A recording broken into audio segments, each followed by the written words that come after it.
Muy bien. Licenedi, como vemos, estamos compartiendo la pantalla, ¿no? Sí, sí, Nelson. Muchas gracias, le agradezco. Bien, estimados docentes de matemática, este es el módulo 15 que corresponde a la unidad temática Educación intracultural, intercultural y plurilingüe.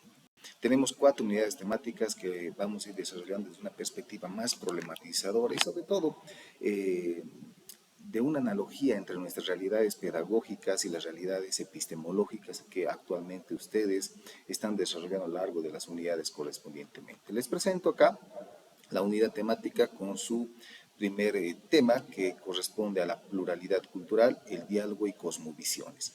Obviamente, si ustedes ya lo han revisado este material, es muy teórico, si bien nosotros como docentes tenemos la obligación de poder aterrizar estos elementos teóricos con sus prácticas educativas cotidianas. En ese entendido, todo lo que se vaya a mostrar a lo largo del camino epistemológico y de producción de conocimientos va a estar enraizado a fundamentos teóricos como también a fundamentos prácticos que tienen que ver con su desarrollo, ya sea en la parte pedagógica como también en la parte administrativa.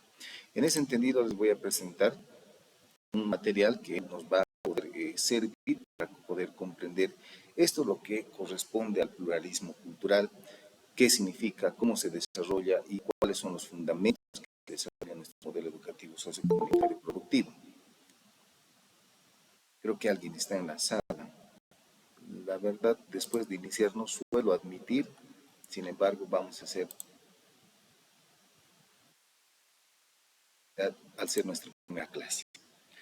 Listen, Eddie, vemos la pantalla, ¿no? Sí, licenciado, se ve. Ya, muy bien. Queridos docentes, ¿qué entendemos por el término de pluralidad cultural? A lo largo de la construcción epistemológica, desde los fundamentos sociales que ha vivido nuestro Estado, denominado república en primera instancia, posteriormente ya un Estado plurinacional, allá por los años 2006, en Sucre y en Oruro se debatió bastante el término de lo que llegaría a ser un Estado pluricultural, un Estado multicultural o un Estado plurinacional. Evidentemente no son sinónimos estos términos, sino que tienen que ver con algunos tejidos colectivos de vivencias sociales. Una de las vivencias sociales que más ha impactado en América Latina ha sido justamente la constitución de los pueblos que tiene México al conservar su multiculturalidad. Pero dentro de esa multiculturalidad, lo que ha ocasionado en el país hermano de México corresponde al no entendimiento, a ese tejido colectivo de ruptura en cuanto se refiere a las relaciones entre pueblos, indígenas, originarios, no originarios, campesinos, no campesinos. Entonces la plurinacionalidad también tiene que ver con un fundamento muy propio de nuestras identidades colectivas. Según nuestro artículo 5 de la Constitución Política del Estado, irradia justamente de que los pueblos indígenas originarios campesinos no se constituye una cultura, es decir, allá por la Asamblea Constituyente, ningún delegado constituyente se ha atrevido a reconocer las culturas como tal. ¿Por qué? Porque existen más de las 36. Lo que ha hecho la Constitución es simplemente reconocer nuestra o nuestro idioma correspondientemente. Viene ahí la discusión de por qué no constituirnos en un Estado multicultural, al ser diversos. Por ejemplo, en la cultura uruchipaya, los que son de Oruro, colindante con la ciudad, el departamento de La Paz, podrán corroborar que dentro de la cultura uruchipaya existen distintas culturas, uruatos, ururitos, uruchipayas, los urus, pero que se identifican por la forma de sus trenzados o la forma de sus colores o la identificación y diseño de sus viviendas correspondientemente. Pero de ahí nace la idea de constituir un Estado plurinacional, un Estado primero que reconoce nuestra territorialidad, un Estado que reconoce las distintas formas de comprender, un Estado netamente armónico, un Estado que permite la interrelación colectiva del tejido colectivo, valga la redundancia, de engranar en un sistema de identidades colectivas. A partir de esa constitución de lo que llega a ser el Estado plurinacional, se constituye lo que hoy conocemos por la pluriculturalidad o la pluralidad cultural, que se refiere a la diversidad de etnias, pueblos, culturas que se relacionan entre sí, que conviven entre sí y bueno, que de una u otra manera están ligados en una práctica cotidiana común. Pero ¿de dónde nace esta proyección de un Estado pluricultural o de un Estado plurinacional? Según el libro de La historia de los incas de La Vega, nos indica claramente que antes de la llegada de los españoles en 1492, en el Alto Perú, lo que se había fundado como Alto Perú, eh, bueno, para nosotros los pueblos indígenas originarios conocidos como el Collasuyo, habían dos culturas que no integraban, una cultura netamente pragmática y una cultura netamente sedentaria. La cultura netamente pragmática era la cultura aymara y la cultura netamente sedentaria era la cultura quechua.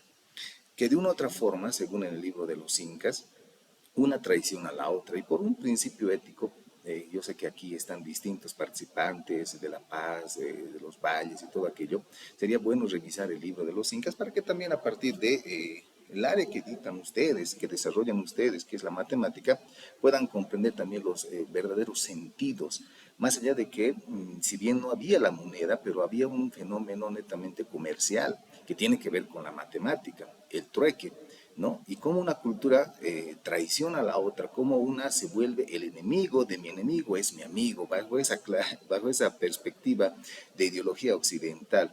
Pero había otra cultura más allá, en el oriente boliviano, que no le interesaba nada más, que le interesaba que llueva, más que le interesaba que exista la producción correspondientemente. Sin embargo, a partir de estas identidades que aún no se llegaban a tejer entre sí y que hasta ahora existe esa rivalidad y somos, como ustedes como maestros han podido observar eso dentro de sus unidades educativas, la cultura pragmática aymara hoy ha desarrollado un sistema económico muy fuerte. Primero desde la misma monetarización, ¿no? Quienes son maestros que desarrollan sus prácticas en la ciudad de La Paz podrán corroborar aquello y sale un libro muy interesante denominado El Cholaje, ¿no? Como nuestras aymaras, con su propia identidad, sin perder su identidad, sin perder la pollera, han ido primero desarrollando la lengua a partir de los fenómenos interculturales para poder importar productos agregados que luego se van a ser transformados ya en una materia de venta correspondientemente. Posteriormente, la suma elevada de los costos de vida. Y este libro muy interesante que domina el cholaje también habla de sus edificaciones, ¿no? Esas casas que actualmente vemos en nuestras sociedades que vincula a su propia identidad.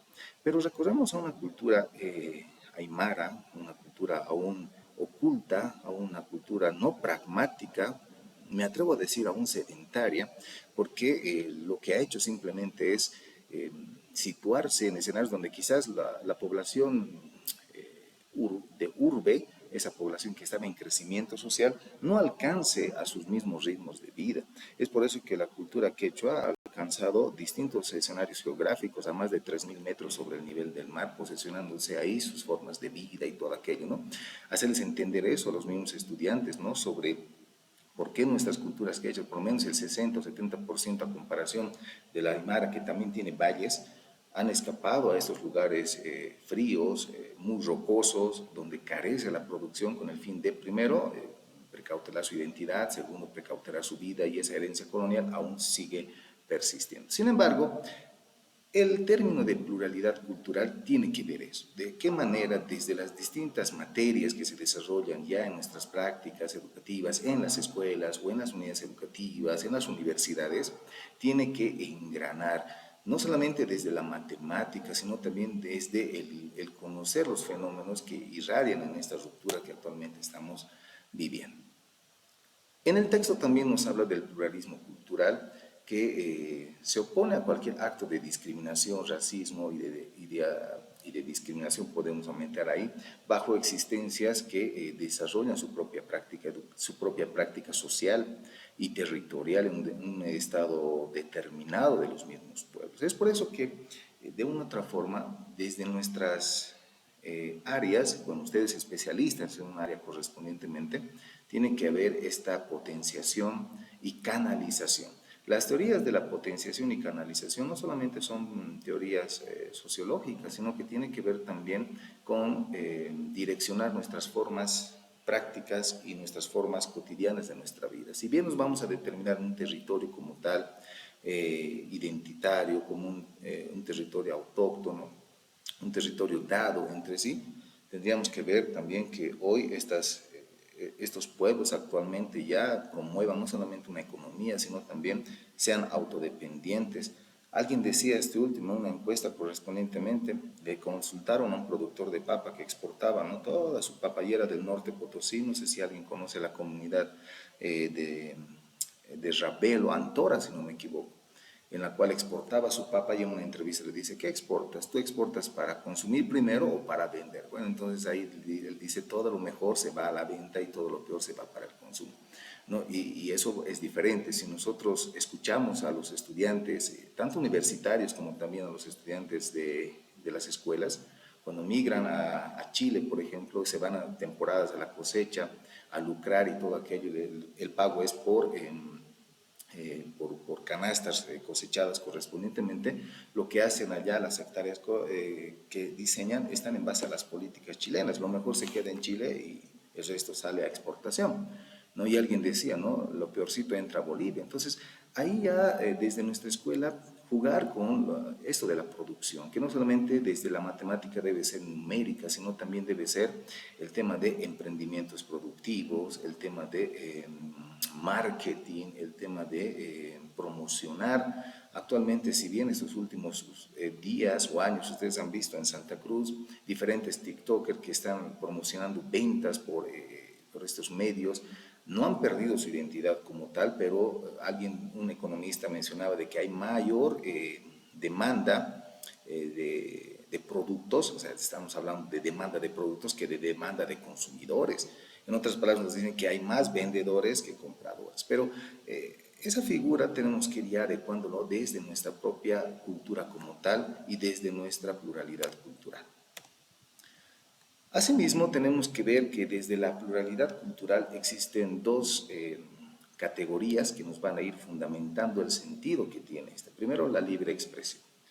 Desde los posicionamientos decoloniales, y esto se está llevando bastante en los doctorados de la Universidad Pedagógica, desde el 2015 hasta el 2012, 2013, los fenómenos de descolonización han irradiado a toda Bolivia, han creado instituciones como por ejemplo la Jefatura de Descolonizaciones dependiente de los gobiernos municipales o departamentales, perdón, en la cual exigían descolonizarlos. Y la pregunta era desde el sector del magisterio, ¿no? ¿Cómo vamos a descolonizar las matemáticas a partir de una libre expresión?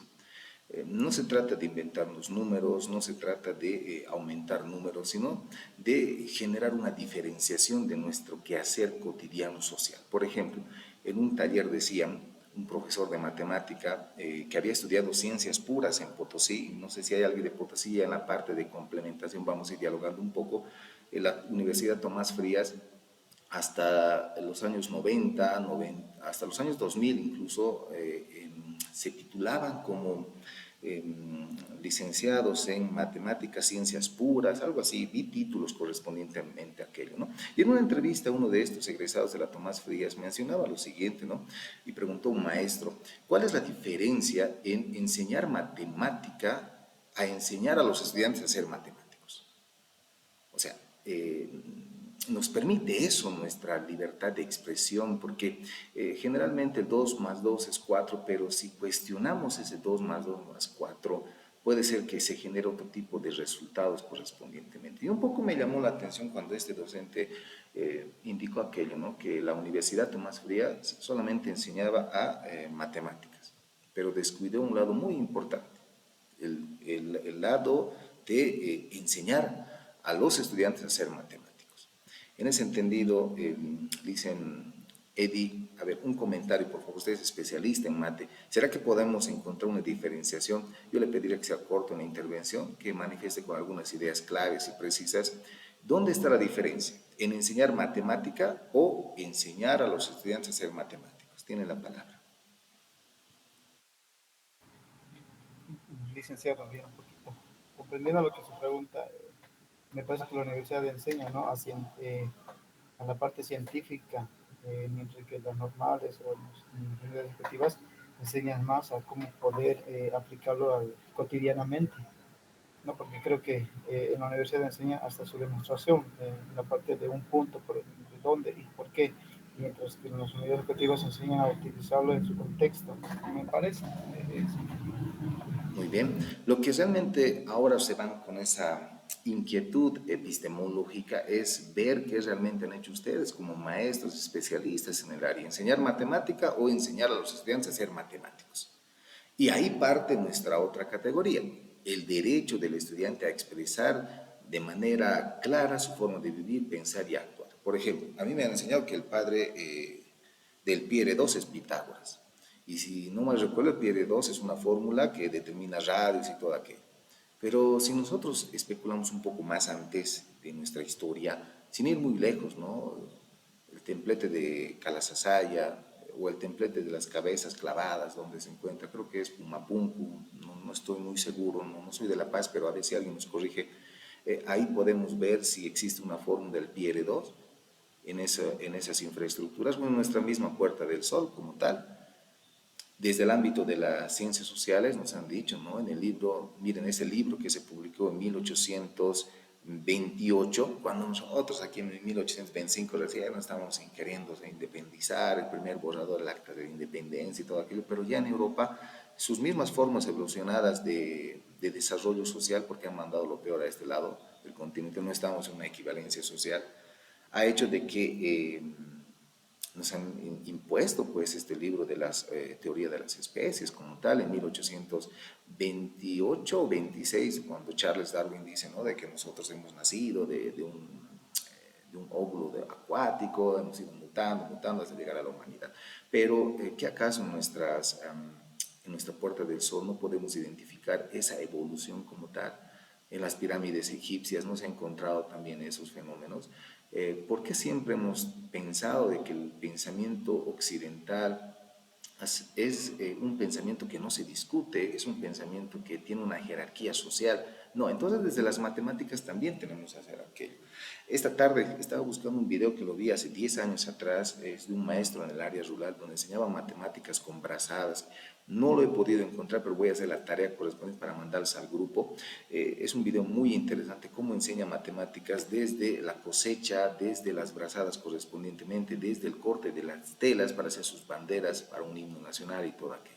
Sin embargo, estimados docentes, es importante señalar de que estas categorías de la libre expresión y el derecho a vivir, ser y pensar desde mi realidad puede cuestionar y puede generar distintas formas de ver justamente su propia especialidad. El pluralismo cultural se basa también por principios elementales, ¿no? La no discriminación, que ya es una lucha bastante grande con una ley que corresponde a esto, una ley ya establecida en Bolivia, pero si bien ustedes como maestros pueden corroborar aquello, y si alguien hace un estudio en nuestra propia Gaceta de la Presidencia, podemos encontrar un abanico de normativas, pero pocos resultados en nuestra práctica social. Entonces, desde las matemáticas también tenemos que ver esto, ¿no? Cómo fomentamos esto de la integración de la raza, el sexo, la cultura, la religión, la nacionalidad y otros fenómenos que integran la pluriculturalidad. La aceptación del otro bajo el principio del respeto y la tolerancia. Asimismo, estos principios que se demuestran y también están en el texto correspondientemente, nos van a hablar de una forma democrática de comprender nuestra nación. Alguien indicó de que también nuestras escuelas son naciones, son mini naciones. ¿Por qué? Porque vamos a encontrar una diversidad cultural micra, yo diría muy micra, pero con particularidades extremadamente sociales altas, ¿no? Alguien leyó el libro de Tenti Panfani, Ritualidades en las unidades educativas. Tenti Panfani es un argentino. Y este Tenti Fanfani nos dice, ¿no? Las escuelas actualmente inclusive cuestionan las matemáticas, ¿no? Cuestionan las matemáticas, la física y la química, porque desde esas ramas del conocimiento científico existe esta decadencia justamente de la deserción escolar. No, ¿por qué? Porque su sistema de calificación que han establecido en la década de los 80, 90 en Argentina era muy diferenciado. Por eso han salido bastantes autores que han cuestionado esta forma de comprender las propias matemáticas. Y uno de estos era Tenti Fanfani. Tenti Fanfani en su libro de Ritualidades indica, ¿no?, Las escuelas se han convertido en ritualidades. Y uno dice, ¿por qué ritualidades? Porque todo es una práctica ya cotidiana. Por ejemplo, si nosotros celebramos cada agosto la virginidad de la Madre Tierra, se le da las ofrendas, y eso se hace cada año, ¿no? Nuestra chaya, que ya estamos a pocos meses de poder celebrar aquella costumbre cultural. Entonces, eso ya está enraizado en una categoría social denominada ya para Tenti Fanfani las ritualidades. Pero si nosotros vinculamos y hacemos una analogía entre esa ritualidad con la escuela, ¿a qué se quiere llegar con este fenómeno? Tenti Fanfani dice, no, la escuela es un escenario de ritualidades. Primero, desde las matemáticas, porque las matemáticas es lo mismo, no hay una evolución de la ciencia, y cuestiona el libro, ¿no? No sé si actualmente se llevarán este libro donde se llevaba álgebra, es el libro clásico de álgebra, y está en su foto también de Tenti Fanfani, donde él agarra y lo rompe en una entrevista correspondientemente, y peor cuestiona las ciencias sociales, ¿no? Con los himnos, los desfiles, las marchas y todo aquello. Entonces, Tenti Fanfani se pregunta, si hay ritualidad, obviamente va a haber sacrificios en las escuelas. ¿Y quiénes son los sacrificados en las escuelas? Los estudiantes, ¿no? En la cultura inca hace una analogía muy interesante, ¿no? Cuando existe la ritualidad por una práctica cultural, netamente tenemos que dar el sacrificio. En la escuela, la ritualidad es nuestra práctica monótona de la educación, y ahí el sacrificado de los estudiantes con la reprobación o el abandono escolar. Sumado a eso, nace este otro pensador que actualmente trabajaba en la CNN, que es, ay, se me fue el nombre, pero sacó un texto rojo donde dice basta de historias, ¿no? Cuestionando ahí a los presidentes latinoamericanos. Y en este cuestionamiento indicaba de que mientras nosotros estamos reviviendo los muertos en desfile, la ciencia está avanzando en otros lugares, en especial en el norte, ¿no? Y cuando mencionaba de que los mismos marketing, miren, el dron, este libro Andrés Oppenheimer, ahí está, anótense por favor, si están con los apuntes, por favor, porque todo discurso que va a ir naciendo desde hoy de la clase se va a ir fundamentando con este tipo de autores. Tenti Fanfani pueden leer este libro de ritualidades, que no es nuevo, que el Ministerio de Educación también colgó el 2022 para el examen de ascenso de categoría, pero ahí era otro libro denominado este libro de En casa de herrero, cuchillo de palo, ¿no? Cuestiona también las voluntades del maestro, que a nuestros hijos enseñamos con amor y en las escuelas enseñamos con desamor. Bueno, es un libro muy polémico, sin embargo, necesita un estudio correspondientemente. Pero volviendo a Andrés Oppenheimer, este saca este libro el año 2013-2014, pero ya nos hablaba del dron, ¿no? Y cómo allá en Estados Unidos el sistema de marketing ya se desarrollaba ya no mediante delivery. Y cuando hemos conocido nosotros la monetización a partir del delivery, a partir de los códigos QR, de las transacciones y todo aquello, ha sido después de la pandemia. Ha sido después de la pandemia, el 2021, 22, y se ha quedado ya como una práctica social. Pero hablamos del 2013, donde el dron justamente se utilizaba con el fin de repartir pizzas en un radio determinado, ¿no? Es como México por colonias y todo aquello, allá sí. Mientras actualmente hoy nuestros drones en Bolivia solamente sirven para sacar buenas tomas aéreas, pero no les está dando ese valor agregado de poder buscar una forma de monetización a ese instrumento tecnológico. Miren esa diferencia de años. 2013, cuando ya se utilizaban los deliveries, y está en el libro de Andrés Oppenheimer, distribuyendo pistas, y nosotros el 2024, buenas tomas aéreas para los youtubers. En ese entendido, también vamos a comprender en este escenario la diferencia cultural que integra las distintas formas de ámbitos de cuestionamientos sociales, ¿no? Y también ustedes como maestros deben entender de que el enriquecer nuestra práctica de nuestra cotidianidad en la comunidad no solamente es mediante reclamos, cuestionamientos, sino también de preguntas. Y ustedes, desde las ciencias exactas, no tienen que sentirse mal si algún estudiante cuestiona una fórmula, cuestiona un resultado, cuestiona una variable. No se olviden que en el texto de Paulo Freire también está colgado en este texto que ha diseñado seguramente el autor correspondientemente, indica el libro de la pedagogía de la pregunta, bajo una frase que me marcó y hasta ahora sigo manteniéndola. Los estudiantes están cansados de escuchar respuestas a las cuales nunca se han preguntado. Y tienen razón, porque nosotros vamos ya con un diseño metodológico ya aplicado, aterrizado en un plan de desarrollo curricular, A partir de eso, los estudiantes directamente ya entran al sistema de ritualidad y en ese sistema de ritualidad se aplica. Qué lindo e interesante sería a partir de la pregunta cuestionar si ese resultado está bien, buscar otros espacios que permiten llegar quizás al mismo resultado o a otro resultado diferente. Cuando estas ciencias denominadas exactas, alguien cuestionaba, no simplemente son exactas.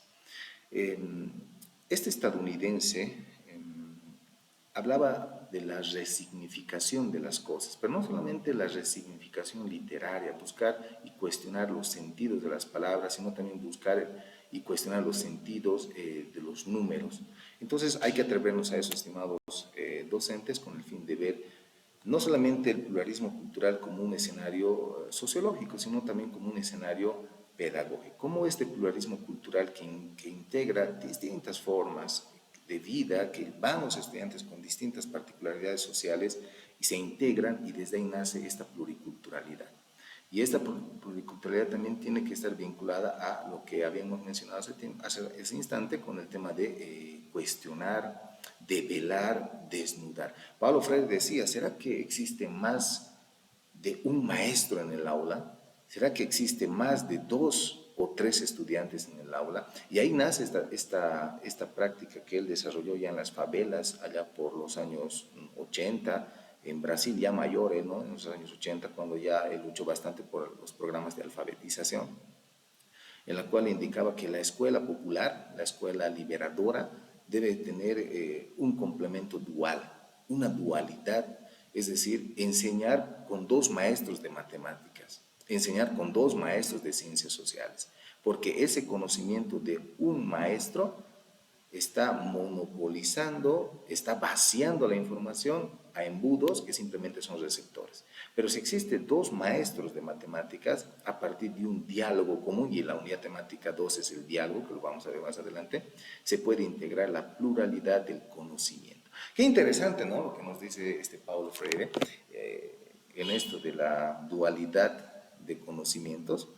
Qué interesante también sería ver si en nuestro sistema educativo boliviano existiesen pues 2 maestros, ¿no? Y qué interesante sería ver una maestra, un maestro que te enseñen dentro de un aula una rama específica, puede ser matemáticas, sociales, física, ¿no? A partir de este cuestionamiento. Y él da un ejemplo muy interesante. Él saca este libro de la pedagogía de la pregunta, no solo, sino lo saca con Hilara Short, preguntando justamente cómo iban a desarrollar estos fenómenos de liberación, estos fenómenos de alfabetización. Lo que ellos querían era que los mismos educandos se consideren como actores del cuestionamiento. Y así nace este libro muy interesante.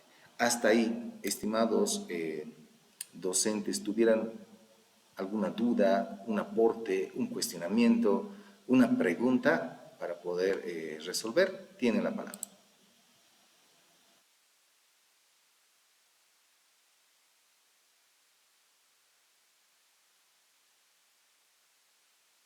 Que estemos admitiendo.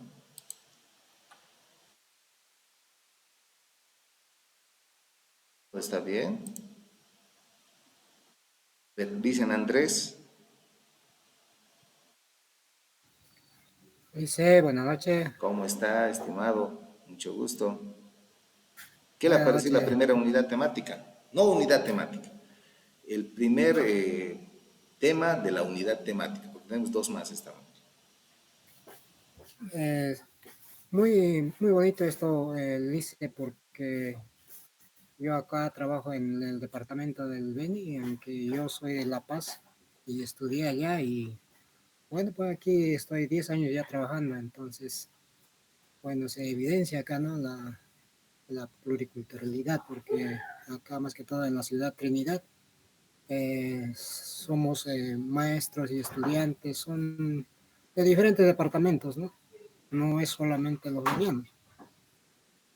Eso sería, dice.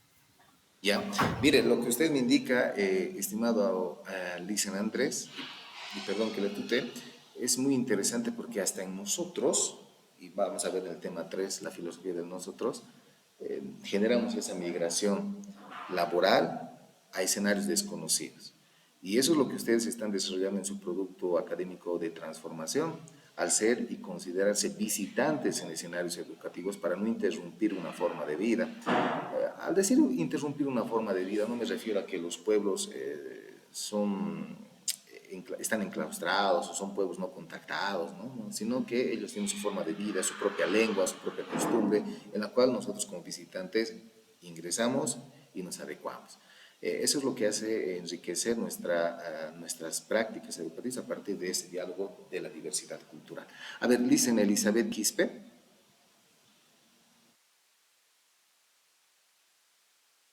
Solo dos intervenciones más y pasamos a la otra unidad. Dicen Elizabeth. Eh, Buenas tardes, licenciado.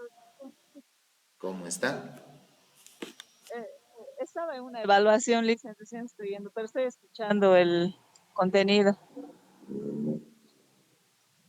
Puede dar un aporte, un cuestionamiento, una pregunta, una sugerencia. Ah, ¿Qué está? bueno, esto del pluralismo, del contenido que vamos avanzando, bueno, es muy interesante porque al final, como usted lo ha dicho, bueno, yo trabajo en Sucre y bueno, pues emigran, ¿no? Especialmente en mi colegio, es un colegio nocturno de donde vienen de todos los lugares y entonces hay que saber las distintas formas y maneras de que el alumno tienda a entender, ¿no? La matemática. Eso sería, licenciado. Le agradezco mucho su participación e intervención en esta noche. Y para terminar, a modo de controlar también la asistencia, dicen Simón, perdón, Paxi. Sí, sí, Liz, en ¿Cómo, principio, muy buenas noches cómo está, mi y estimado? estimados colegas también, muy buenas noches. Poco me parece muy interesante lo que es la pluralidad cultural, entonces yo pienso que desde la perspectiva pedagógica tendríamos que tratar de integrar, ¿no? Yo trabajo por Distrito Charazani, ella es netamente quechua, entonces poco también la parte de investigación. Poco complicado, porque también ellos tienen su propia forma de vivencia, ¿no? Entonces, algunos también son celosos de poder brindar información, entonces, pero estamos trabajando ahí y me parece interesante también ver estos conceptos para poder construir nuestro trabajo final. Le agradezco, Lisen. Como ustedes están en una maestría de matemáticas, todo es constructivo en ese espacio. Espero que estamos vinculando tanto su especialidad con la propuesta técnica del docente que ha hecho el módulo, más ahí también sumando esto lo que va a ser su producto académico de transformación. Y algo indicó el estimado profesor Simón Paxi, el tema del recelo en cuanto se refiere a la información. Tome en cuenta que desde la investigación indígena descolonizadora hay distintas formas y técnicas para recoger este tipo de información. No siempre recoger el tema del cuestionario o las fórmulas ya estratificadas a partir de un test, sino también yo leí por ahí el tema de desgranando el maíz, donde se le entregaba ahí, el investigador le daba un maíz a una señora que estaba ahí tejiendo y empezaba a desgranar el maíz seco, o sea, estaba desgranando y a la vez contando. Ahí estamos dando un objeto identitario a una persona para que pueda vincularse y a partir de eso exprimir sus más internas, emociones que tiene este sujeto, hombre o mujer de una comunidad aún todavía acallecida, adormecida, fruto de la colonización. Y es por eso que desde los fenómenos de la decolonialidad en el doctorado se está viendo estos fenómenos con todos los participantes. Bueno, les agradezco, estimados docentes. Vamos a continuar también ahora con la otra parte que continúa respecto a este modo de dinamizar esta presentación. De corroborar, Lisa Neri, por favor, si estamos viendo la pantalla.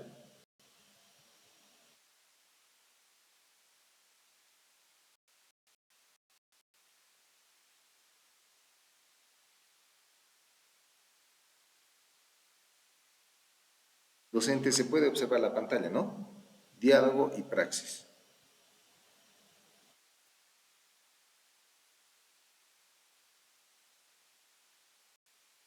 Hola. Muy bien, gracias, colegas. ¿Se puede observar la pantalla, por favor, licenciado? Sí, sí, licenciado, se Le puede. agradezco.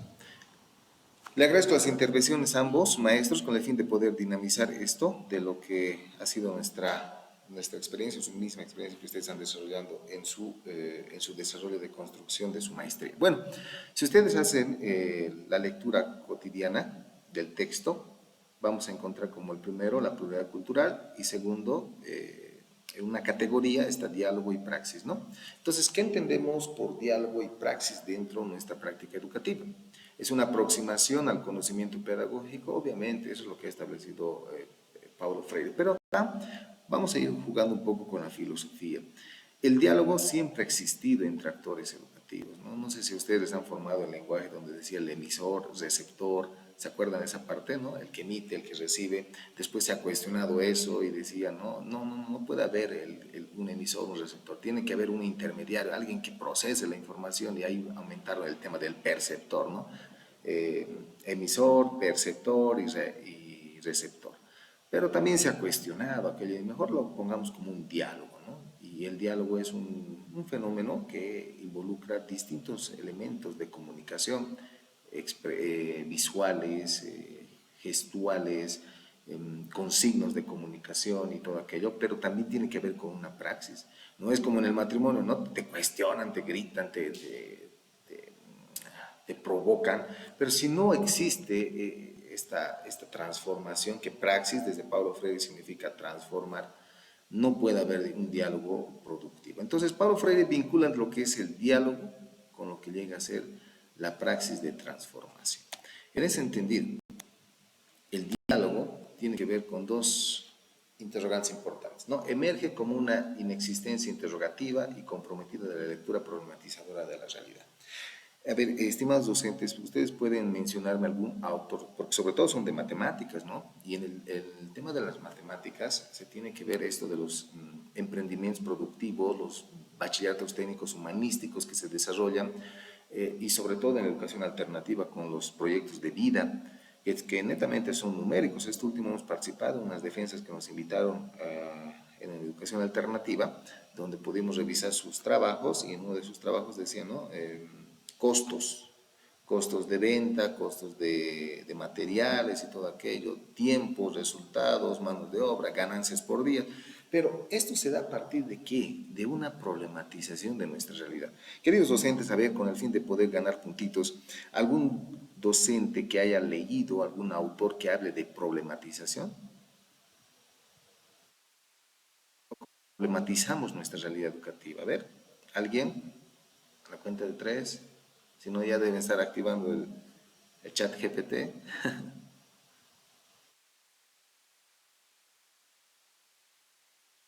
María,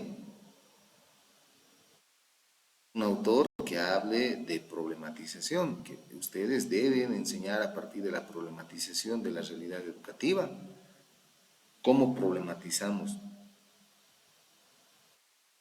Licen, buenas tardes. Sí, adelante, hermano. ¿Nombre? Eh, Gustavo Choque. Licen, yo leí respecto a la lectura de la realidad de Hugo Semmelmann, pero no recuerdo bien si habla de la problematización, pero hace bastante énfasis o profundización en este aspecto de la realidad, ¿no? Muy bien. ¿Su nombre me repite, Lisa? Gustavo Choque, licenciado. Listo, dicen Gustavo. Sí, tienes razón. El libro se llama Sujeto, Realidad y Transformación de Hugo Semmelmann, cuyo autor se ha desarrollado bastante allá por los años 2015, sobre todo en Bolivia las hablo, porque después este tiene su incidencia en Latinoamérica, en eso del diplomado del bachillerato técnico humanístico, ¿no? Y Hugo Semmelmann indicaba, ¿no? ¿Cómo podemos problematizar nuestra realidad? Pero él no se olvida, una de sus más allá de ser docente, más allá de ser filósofo, también tenía tendencias a la economía. Es por eso que a partir de esa transformación de la realidad, él no se quedaba bajo ese fenómeno social de decir, no, el socialismo más tiene que ver, las ganancias por igual. No, él tenía otra visión de superación, porque sacó un texto un artículo pequeño, ¿no? Un libro en el cual decía, ¿no? La competencia de China, cuál es la mentalidad de China, ¿no? Que ha ido destruyendo las empresas como tal a partir de menor cantidad de obra de mano, ¿no? Es decir, damos el mismo producto pero con menor cantidad y un bajo costo. Así ha hecho quebrar bastantes empresas, ¿no? Pero ahí también esa lógica de destruir China con el opio, por ejemplo, ¿no? Los han drogado con el opio. Y ojo, nosotros también, de aquí uno ya me adelanto, no sé si a alguien le gusta leer y escribir, más adelante Bolivia también va a tener el nuevo opio, que es nuestra hoja de coca, pero ya machucada, ya no nuestra hoja de coca normal y común que la sabíamos utilizar normalmente. Eso es problematizar nuestra realidad.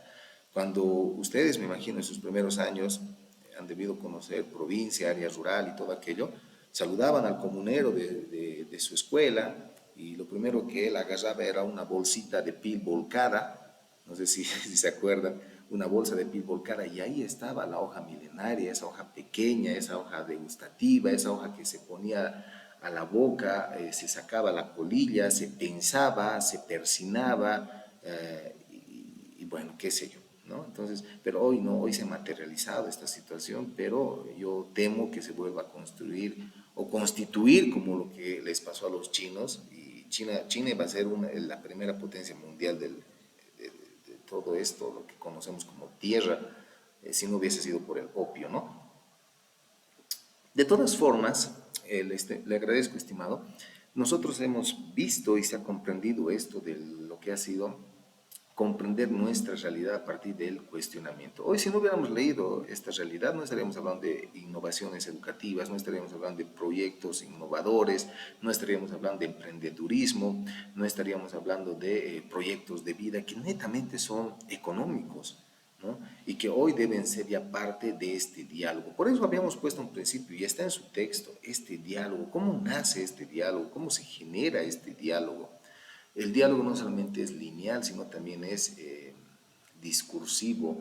Dentro de un diálogo tiene que haber sentimientos. Y es lo que decía Carlos Lenderkovsky en la filosofía Tojolabal, que lo vamos a ver más adelante ya en la otra diapositiva. Cuando ingresó a este pueblo de contacto directo, le preguntó a una niña, ¿dónde estaba la escuela? La niña dijo, estaba allá y todo aquello. Y cuando se despidió, la niña dijo, tranquilo, tu hijo se va a sanar. Y Carlos Lenderkovsky dijo, ¿eres bruja o qué? No, entonces, mediante los códigos del diálogo como tal, podemos construir esos sentimientos. Lo mismo pasa con Boaventura de Sousa Santos en su libro de Epistemología del Sur, cuando dice, ya el sur ha estado muy acallecido, muy adormecido, nuestras matemáticas, la ciencia exacta se ha adormecido, simplemente hemos ido repitiendo números, los de las áreas históricas han ido recordando fechas, tiene que haber productividad y eso se da a partir del diálogo, pero un diálogo no agresivo. Y Paulo Freire cuestiona el diálogo agresivo, ¿no? Cuando los mismos estudiantes pasaban a la pizarra, les estoy hablando de los brasileños en las favelas, y empezaban a exponer temas. Ese es un diálogo agresivo. ¿Por qué agresivo? Porque tú le estás diseñando lo que él tiene que repetir, lo que él tiene que decir. Eso se llama una domesticación del conocimiento. Entonces, ¿cómo deberíamos generar el diálogo en las matemáticas? Esa es una pregunta que ahora se van a llevar ustedes, ¿no? Porque ya las fórmulas matemáticas, las tareas matemáticas ya están en los planes diseñados en su propia currícula, pero ahora la pregunta es cómo generamos ese diálogo matemático que nos llegue a generar una problematización de la realidad. Bueno, a partir de eso, este diálogo, ¿qué hace? Orienta, nutre, atraviesa y teje todo proceso educativo que en el mismo tiempo se desarrolla y de forma comunitaria y personal. Lo que, lo que faltaba, en Bolivia, les hablo, ¿no? Nosotros en Bolivia también tenemos ya un poco del ámbito social, hemos tenido nuestro cine boliviano, ¿no? Y dentro de ese cine boliviano ustedes han debido ver distintas películas bolivianas, pero ¿cuál ha sido la influencia que lleva actualmente y sobre todo monetaria, ¿no? Cuando Hollywood lanza una película de Marvel, se establece que esta película alcanza los 350 millones de dólares en la primera producción cinematográfica vista, ¿no? Imagínense, entonces, ¿cuánto cuesta una entrada a este cine y las ventas que gana sobre su productora? Pero ¿cómo han ido desarrollando el cine? Si ustedes se preguntan, en 1492, a ver, anótense ahí, si hagan una línea del tiempo, 1492 llegaron los españoles, han entrado por lo que hoy conocemos por el Caribe, han ido al Alto Perú, desde ahí uno se ha dividido hacia el norte, otro se ha ido al sur, y así empezó la conquista y todo aquello, pero todavía no había Estados Unidos. ¿Y por qué ellos han establecido una forma de vida tan rápida, tan evolutiva, a diferencia del sur de nuestra Latinoamérica, hoy conocida como el sur de la Via Yala? Entonces, ¿para qué nos va a servir este diálogo? ¿No? Alguien decía, en las escuelas hemos enseñado a escribir, hemos enseñado a leer, pero si ustedes ven, por ejemplo, las obras, a ver, dos obras muy buenas literarias que les voy a develar ahora y sería bueno también que les puedan orientar a los estudiantes. Una obra es el viaje en el tiempo, ¿no? El viaje, el retorno en el tiempo. Y esta obra ha sido tan leída en América Latina y traducida, no sé, en 16 idiomas, en la cual nace una película, ¿no? Donde está ese auto, lo modifican, va al tiempo, modifica el tiempo, vuelve, todo aquello, ¿no? Una de las películas de la década de los años 70, increíblemente fuerte. Pero también nace otro guión, o sea, histórico a partir de esto, de lo que han enseñado a leer, escribir allá en Estados Unidos respecto a lo que ha sido el viaje al centro de la Tierra, ¿no? Obra utópica, muy trivial, muy ilustrativa, pero que también ha develado eso en una producción cinematográfica. Pero ya llegando a nosotros, nuestros cuentos, ¿no? Que en las escuelas se hace, los cuentos, no sé si ustedes también han hecho cuentos desde las matemáticas, a ver, vamos a preguntar a alguien al finalizar esta presentación, ¿en qué momento se ha quedado, se ha hecho un punto de bifurcación? Y el punto de bifurcación desde las ciencias sociales significa un corte brutal, es decir, a ver, ahora chicos, hagan un cuento y ese cuento ha muerto en la clase, ¿no? ¿Dónde está su continuidad? ¿Dónde está su progreso? ¿Dónde está su nutrición de esa misma práctica de diálogo que ha generado el mismo estudiante, ¿no? Entonces, ahí también tenemos que ver por qué nuestra educación ha estado fortaleciendo, pero a partir de vacíos, de puntos, ¿no? Ha estado generando parches a espacios educativos, sin embargo, no esa continuidad. Y lo que queremos hoy, desde cualquier ámbito, desde cualquier especialidad, es romper esos puntos de bifurcación. Con eso no estoy diciendo que la educación se tiene que volver lineal, ¿no? Estaría yo decoloniándome, sino que debe ser continua, procesual, gradual y con resultados. A ver si alguien, el día de ayer, mientras revisaba unos documentos, revisé esta película que lo había visto ya hace 10 años atrás, es sobre el viaje del Che en sus primeras motocicletas, ¿no? En una motocicleta en la cual él se estaba preparando para ser médico, sin embargo, en ese recorrido que hace de Argentina, Perú y Argentina, Chile, Perú, comprende su realidad, cuestiona su realidad, sobre todo cuando llega a la mina, ¿no? Llega a la mina y bueno, ya ahí empieza ya sus ideales revolucionarios y todo aquello. Pero este escenario, estimados docentes, ha influenciado en su propia cultura. ¿Por qué? Si ustedes revisan, la mayor cantidad de videos que están colgados en internet son de motociclistas que son argentinos y pasan por Bolivia, ¿no? Pasan por Bolivia, dejan un sticker y todo aquello. ¿Cuántos bolivianos, por ejemplo, son motociclistas? No hay. Uno de 100 y de Argentina todos, pero ha dejado esa herencia colonial, este diario famoso, el famoso diario del motociclista del Che, que ha influenciado pues en esto de lo que llega a ser una realidad revolucionaria, de conocer los contextos más oprimidos, de conocer los contextos más ocultos, de visitar las escuelas más desprotegidas y todo aquello. Pero en el norte, en Estados Unidos, la perspectiva Marvel es diferente, es netamente lucrativa, ha hecho crear ciencia ficción.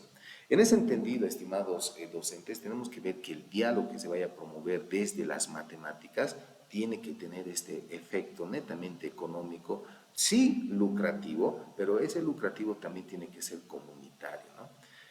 Bueno, eso ya les dejo como tarea para que puedan ver respecto a lo que les he dado como algunos ejemplos, ¿no? Es importante también considerar el amor y el reconocimiento personal a la humanidad. También el reconocimiento a nuestra crítica y autocrítica. Miren, hoy es sábado y yo creo que para la mayoría de ustedes que son docentes, siéntanse en familia, yo les invito, creo que está colgado en YouTube, Y vamos a vincular esto de lo que es la pluralidad cultural, este módulo uno, con un video, una película que me gustaría que lo vean ustedes con su esposa, con sus hijos o con sus familiares, titula también La lluvia.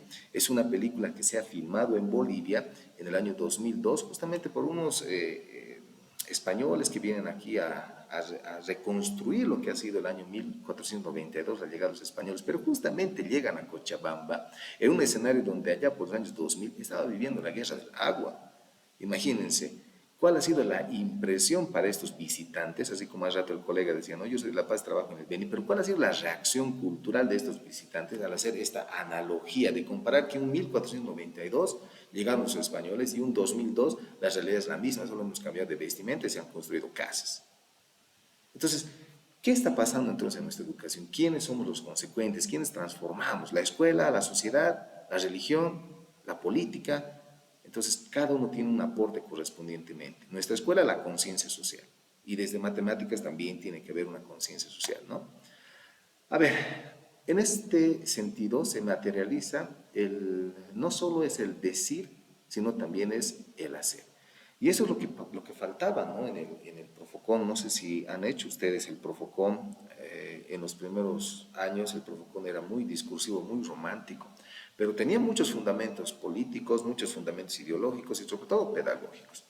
En ese entendido, hemos ya empezado a discutir, como ahora estamos discutiendo, espero que me hagan caso, vean la película, a modo de estar en familia.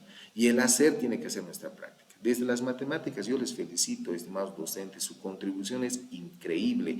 Hoy en día vean y prendan TikTok, todo es comercio, todo es venta, todo es marketing, todo es publicidad y eso tiene que ver con las matemáticas. Lo que está faltando ahora es consumidores. Y esa es otra tarea que ahora nos vamos a llevar. Alguien decía, estamos estudiando administración de empresas, una de las carreras más codiciadas en México. Ustedes pueden buscar en YouTube, la carrera de administración de empresas, la más cotizada en México. Y en Bolivia, ¿cómo está la carrera de administración de empresas? ¿Cómo está la carrera de contaduría? De 10 que salen, ¿cuántos encuentran trabajo? ¿En función pública o en función privada? ¿No? Entonces, ahí tiene que haber esta diferencia en lo que indica Paulo Freire. Basta de decir, mucho que hacer. Paulo Freire también habla de política, ¿no? Toda acción es política. Toda educación es una realidad política y toda política es al mismo tiempo una educación. Y uno de los fundamentos que habla del modelo educativo sociocomunitario productivo en sus fundamentos también nos habla del fundamento político, ¿no? Y recordar también del fundamento político y filosófico. Queridos docentes, a ver, ¿quiénes han leído el libro de Warisata Mía? Es uno, y el otro es Génesis de Warisata. Muchos piensan que es lo mismo, ¿no? Y compramos, ¿no? Son diferentes, de mismo autor, pero diferentes. Uno es Warisata Mía y el otro es Génesis de Warisata. En Génesis de Warisata, justamente le dice Daniel Sánchez Bustamante a Elizardo Pérez, vaya a hacer usted aquello que está pensando hacer. Le dice Daniel Sánchez Bustamante, vaya a formar la escuela normal, rural, indígena. Ya había esa política. Pero cuando Daniel Sánchez Bustamante se va por la zona de La Paz, ahí donde está actualmente la zona de Alto Brajes, ¿no? Porque quería llevar a Alto Brajes la primera escuela indigenal, por el tema de lo que en esa zona se hacían los almohadas, frazadas, y no sé si algún compañero de La Paz que trabaja ahí nos puede corroborar aquello. Él dijo, no, aquí no se puede fundar nuestra escuela de Guarizata, no responde, la realidad es diferente, ya veremos más allá y se va a construir, ¿no? Entonces, haya habido una acción política, una acción de intervención, de ver una realidad y posteriormente una concretización. Primer elemento. Segundo elemento, cuando en la práctica política muchos querían deconstruir Guarizata, porque ha tardado casi un buen tiempo en su construcción con el aporte de la comunidad, lo primero que ellos indicaron ya la acción política era exportar sus productos, que obviamente eran para el consumo, pero también para la exportación. Y uno de esos me agrada una forma de producción que ha desarrollado Abelino Signani y Elizardo Pérez allá en la Escuela de Guarizata, cuando en un terraplén ponen primero una piscina de truchas, ¿no? Truchas, pescados, no sé, pero eran peces, lo ponen, y más abajo estaban ya las parcelas, ¿no? Las parcelas que se producen al altiplano, ¿no? Como la papa y todo aquello. Pero el agua que desechaba este escenario de piscinas, de peces, nutría justamente la producción de papa. Pero esto que se ha desarrollado en 1930, para 1932 ya se fundó la Escuela de Warisata, pero pongan eso en 1936, 1940, todo aquello. ¿Qué escuela en Bolivia ha rescatado esta práctica política y práctica educativa actualmente en sus huertos escolares, por ejemplo? ¿No? A ver, algún docente me puede, en la parte, anótense por favor unos apuntes, en la parte final de esta presentación vamos a discutir eso, de esto, lo que yo les había dicho, del genes de Warisata, de esa producción de doble sentido, ¿no? El desgaste del agua que va también al riego de la papa con nutrientes del mismo pescado.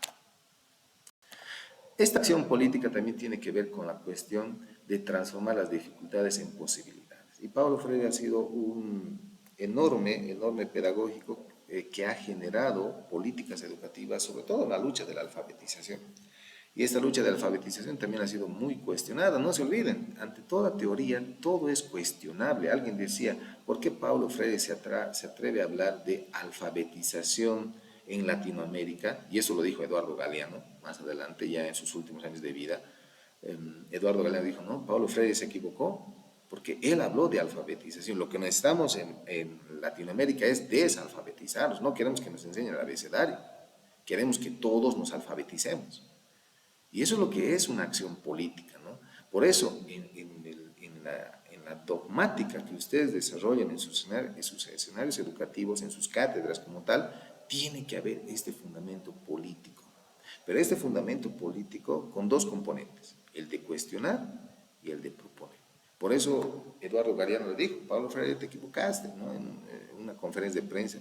Se equivocó porque no necesitamos en Latinoamérica que nos alfabeticen. Queremos que todos nos alfabeticemos. Interesante. Estimados colegas, ¿tienen la palabra?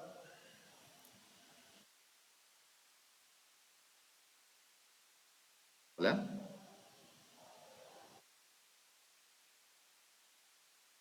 Dicen Gustavo Choque, ¿no?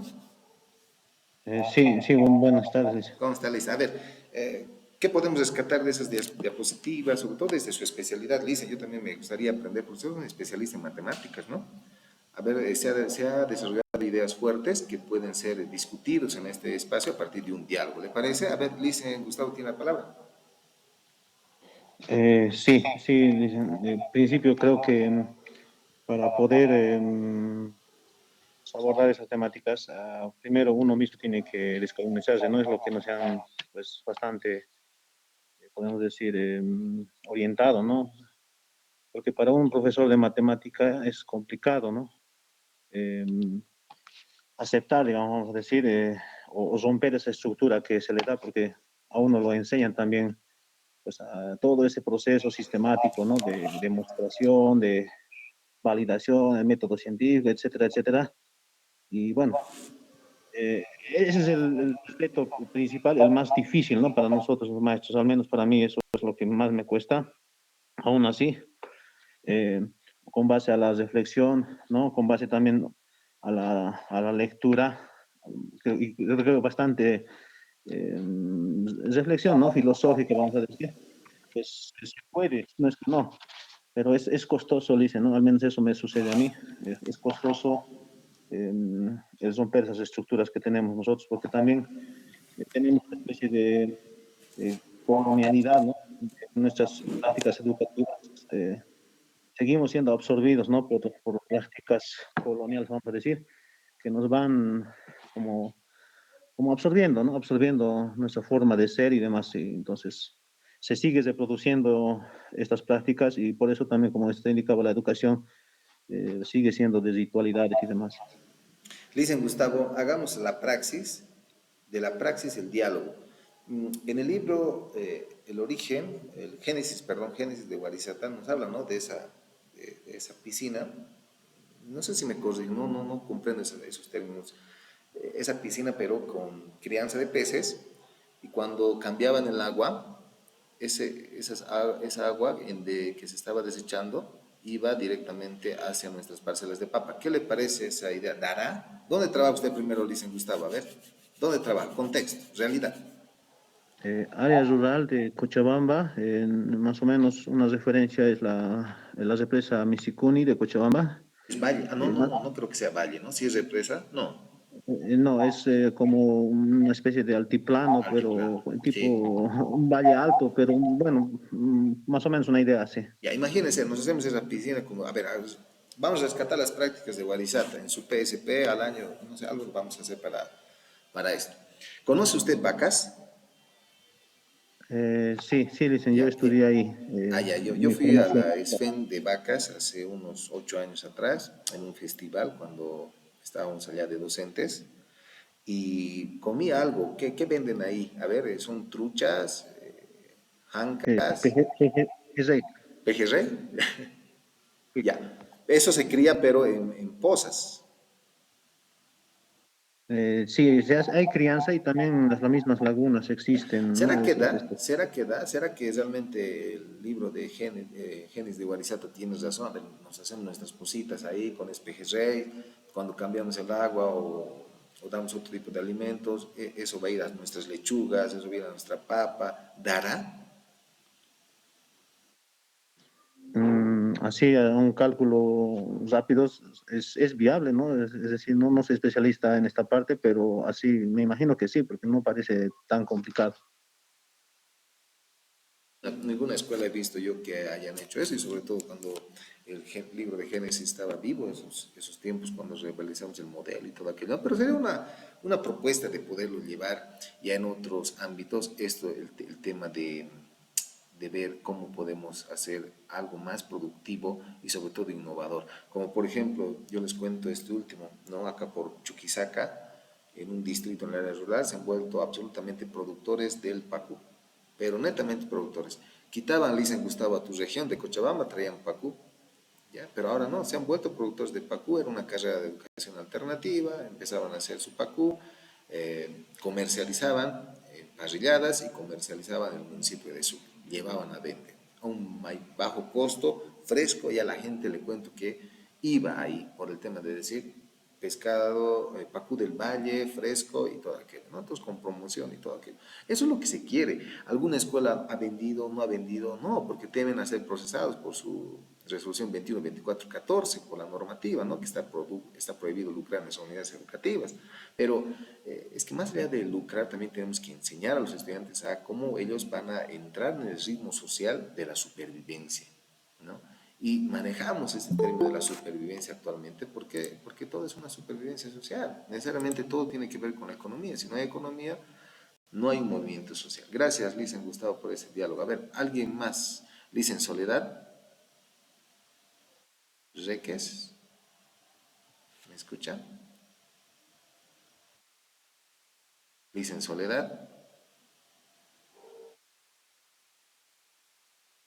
Sí, Lice, buenas noches. ya estaba por sacar de la clase, pensé que era algún infiltrado. Lice, ¿Cómo está? buenas noches, Lice. Buenas Sí, noches. el tema es muy interesante, Lice. Tenemos que, ¿no? Trabajar rescatando nuestras experiencias, ¿no? Y también recogiendo las ideas, diferentes ideas, ¿no? Que tenemos, ¿no? Cada maestro, asimismo en el aula, ¿no? Los estudiantes son diversos, cada estudiante es un mundo diferente, entonces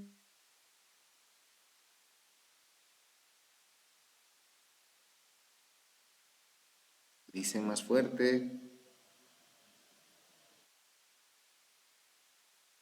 debemos rescatar y integrar también, ¿no? Hay algunos estudiantes que Bien, le agradezco. A ver, para ir un poco dinamizar, vamos a hacer un diálogo. Ya creo que está un poco mal su micrófono, Licen Soledad, su internet. Adecuado para ya pasar al tema 3, sobre todo para generar diálogo. A ver, Licen Lourdes, Hojas Quispe.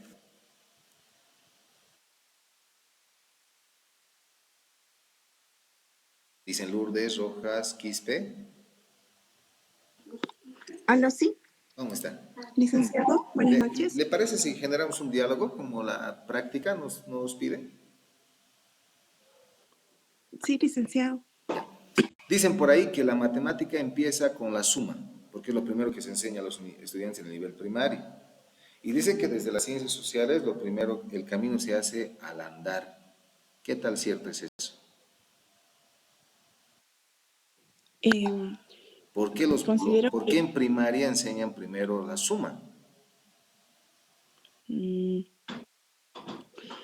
en realidad desde el momento que empezamos con la necesidad de contar objetos, por ejemplo, si a un niño se le enseña cuántas manzanas hay, entonces ya se le muestra, ¿no? Con las manzanas, por decirlo así. Entonces se empieza a contar y con la necesidad de contar y ir adicionando, ya se va adicionando y es por eso quizá que de hecho es con la suma que se va iniciando. Em, por el hecho de que cuando ya ven un objeto o hay, no sé, desde las frutas, verduras que se tiene y se quiere enseñar a un niño qué es lo que bueno, el hecho de la cantidad, ya por el hecho de contar uno, dos, tres, ya se va adicionando, ¿no? Porque el dos es simplemente la suma de uno y uno, el dos es el anterior y así, y es una suma. O sea, los números de hecho son suma del anterior nada más, y entonces sí, sí es como que cierto, cierta parte de lo que menciona, ¿no? Que se inicia desde la suma, considero. Ya, le agradezco. Bueno, eso es un diálogo de cuestionamiento. Está bien. A ver, dice Lucio, a ver, quiero que cuestionen. ¿Por qué empezar con esa frase de que en las matemáticas se empieza con la suma y desde las ciencias sociales el camino se empieza al andar? Dice Lucio, tiene la palabra. Bueno, Ulises, ¿cómo está? Buenas noches, ¿no? En primera, mil disculpas por haber llegado tarde. Bueno, he tenido un asunto familiar y convertirse 10 minutos, pero creo que ingresé después de media hora. Bueno, vale, lo que tienes que logré llegar a mi casa. No se Y preocupe. con respecto al punto, ¿no? Que estaba comentando mi colega, sí, no lo voy a negar eso, que la base fundamental en nuestra área de matemática, por ejemplo, para que se entienda a futuro, sí o sí se empieza desde el niño lo que es las sumas, ¿no? Lo primero, en lo que es en aritmética. Y va, de ahí va subiendo, poco va escalando, es como usted lo que mencionó, ¿no? Que un bebé, por ejemplo, para que sepa andar, primero va comenzando gateando, va aprendiendo paso a paso. En el área de nuestra área de matemática es lo mismo, por ejemplo, en mi caso, yo de pequeño me acuerdo que sí o sí, creo que hasta incluso con Chicotito, tuve que aprender a sumar caso que no podía entender. Es más, creo que ni siquiera iba a ser profesor de matemática y mucho más, como también soy economista y auditor, y a mí me sirvió mucho, ¿no? La matemática un poco más profundo, ya cuando me fue a la universidad, todo esto. En otras palabras, incluso hoy en día que soy maestro, ya trabajo en el magisterio acá, ¿no? En Apolo, en La Paz. La verdad que acá, por ejemplo, mis estudiantes, trato de explicar de por qué, sí, porque la mayoría, no lo voy a negar, esto, odian las matemáticas, no las agrada, ¿no? Lo ven como algo muy feo, tedioso, a pesar de que les explico en dónde se aplica a otras cosas más complejas. Yo me le digo, ¿no? Para llegar a este nivel, lo más complejo, primero tenemos que pasar por lo más básico. Si esto no me entienden, por ejemplo, no van a entender esto otro. Por ejemplo, primero para entender, para llegar al, por ejemplo, a la multiplicación, me tienen que saber suma y resta. Recién van a poder llegar a la multiplicación y peor a la división, que es simplemente la reciprocidad de la multiplicación. Ahora imagínense para la potenciación y radicación, digo, ahora mucho más, supongamos, digamos, si llegan a tal sexto de secundaria, incluso ya tiene que ver lo que son ya derivadas, integrales, un poco más avanzado. Para llegar a ese nivel, sí o sí, primero me tiene que pasar por lo básico, digo, es todo, es una cadenita que tiene que pasar por todo ese proceso. Si se salta en un proceso, ya hay un riesgo de que no puedan comprender. En nuestra área de ciencias exactas es así, es un proceso. No puedes saltarte de una cadena a un punto a otro punto. Sí o sí tienes que pasar todo ese proceso para entender. Y eso sí, es verdad, porque tiene que ver ese proceso, tiene que ver en dónde es paso a paso para llegar a un punto determinado o a ese punto más abstracto que se requiere, claro, ¿no? Con lo que nos exige ya, con el entorno, ¿no? Con lo que nos rodea, hay que adecuarlo a eso para que el estudiante entienda. Donde yo trabajo, por ejemplo, en Apolo, por como mayoría habla quechua, a pesar de que pertenecen a CIPLA, que es Lecos, y casi ninguno ya habla Leco porque ya está casi extinto en la comunidad donde yo trabajo, y todos son, la mayoría son migrantes, son de Sucre, son de Cochabamba, son migrantes, la mayoría son quechuas, nosotros somos paseños y otros también son igual del lado del oriente, ¿no? Que son cambitas, como dicen, ¿no? Del lado del oriente, del lado de Beni, de Santa Cruz. Y a pesar de eso, ellos se autoidentifican también como lecos y tienen esas costumbres como lecos. No voy a negar, Sí, incluso va. cuando estaba indagando, investigando, ellos, según lo que encontré documentación o papers, mencionan que tuvieron dos colonizaciones aparte de la migración y bien interesante. La primera, por ejemplo, ellos en su inicio eran lecos netos, tal como está, con su idioma correspondiente, tuvieron una migración y una colonización, ellos mencionan, de la cultura incaica, y ellos dicen que adoptaron su lengua, su idioma, el quechua, y se quedaron con eso, aparte que también tuvieron igual migrantes.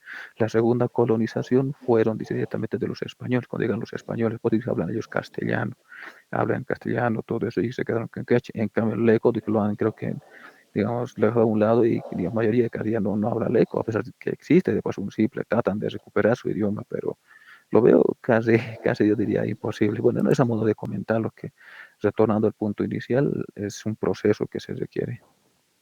Y les agradezco en este diálogo colectivo, le dicen Lourdes, le dicen Lucio, respecto a eso, porque todo es un aprendizaje. Mira, ahí estoy aprendiendo de que yo tenía esa duda, porque siempre es con matemáticas, ¿no? Y ahí me dan la razón ustedes, ¿no?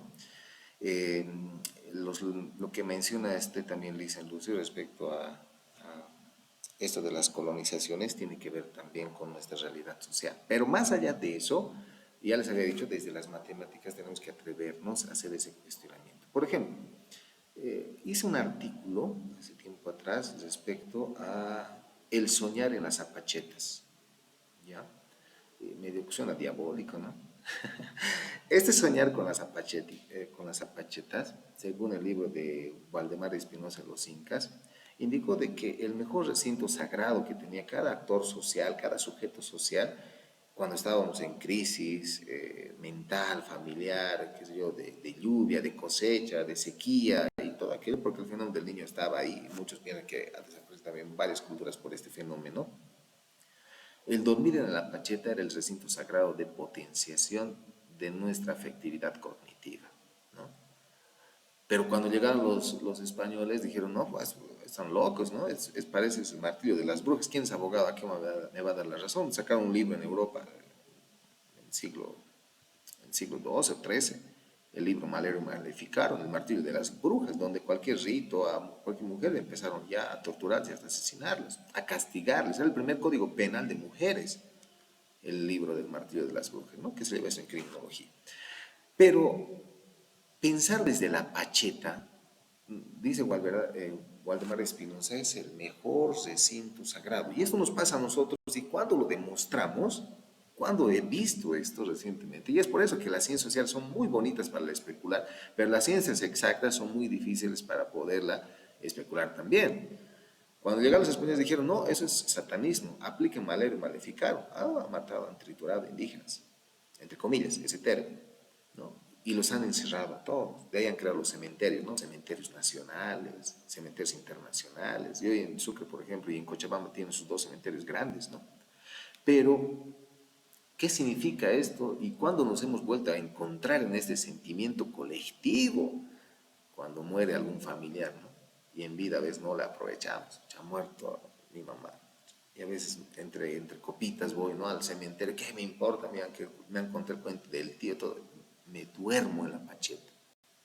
Y ese sentimiento colectivo, individual, dentro de mi perspectiva social, ha emergido, pues. Y hay cosas desde nuestras prácticas educativas, desde nuestra práctica cultural, que están adormecidas, le dicen Lucio, le dicen Elizabeth, perdón, le dicen Lucio, esas van a dejar de ser acaecidas cuando hay una reacción social. Y lo mismo pasa en este escenario.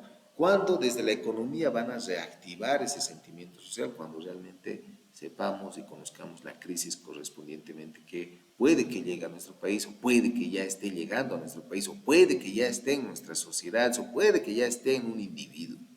Ahí ese individuo va a comprender su realidad económica, ahí ese individuo va a encontrarse consigo mismo, ¿no? Y a partir de eso tendrá que proponer, como dice Paulo Freire en ese libro de El diálogo y praxis. En el diálogo nos conocemos y en la práctica obramos.